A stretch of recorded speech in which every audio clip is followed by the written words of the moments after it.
அரசு ஆகஸ்ட் 6, 2026 முதல் டாஸ்மாக் மதுபானங்களை ஆன்லைனில் முன்பதிவு செய்யும் புதிய முறையை அறிமுகப்படுத்தியுள்ளது. இதன் மூலம் பொதுமக்கள் இணையதளம் மூலமாக மதுபானங்களை முன்பதிவு செய்து ஆன்லைனில் பணம் செலுத்திவிட்டு QR கோடை பயன்படுத்தி நேரடியாக கடைகளில் சென்று பெற்றுக்கொள்ளலாம். தற்போது வீட்டுக்கு விநியோகம் செய்யும் வசதி இல்லை. முக்கிய சிறப்பம்சங்கள் மற்றும் விதிகள்: முகவரி மற்றும் தளம் டாஸ்மஸ் 2e.in என்ற அதிகாரப்பூர்வ தளம் மூலமாக ஆர்டர் செய்யலாம். வயது வரம்பு 21 வயது மற்றும் அதற்கு மேற்பட்டவர்கள் மட்டுமே மதுபானங்களை ஆன்லைனில் முன்பதிவு செய்ய முடியும். கூடுதல் கட்டணம் இல்லை.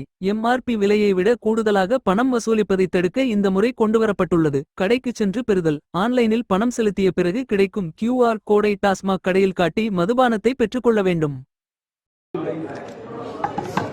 உங்களோட சேஞ்ச் இல்லைனா ஜிபே பண்ணுறேன், ஸ்கேன் பண்ணுங்க. புரியலண்ணா, வெயிட் பண்ணி வாங்கிக்கோங்க. இப்போ உங்களுக்கு 10 ரூபா அதிகமாக எடுக்கலாம்னா வெயிட் பண்ணுமா? அதான் பாட்டில் அந்த இருக்கு, ஸ்கேனர் இங்கே இருக்கு. 10 ரூபா அதிகமாக எடுக்கிறீங்க. பாட்டில் எடுத்துட்டு வரட்டும், டென்ஷன் பண்ணாத. அப்படியா? சிரிக்காதுல முன்னாடி பைத்தியம். நீங்கள் 10 ரூபா அதிகமாக எடுக்கிறீங்களா? என்ன பைத்தியம் ஆரம்பிச்சிங்களா?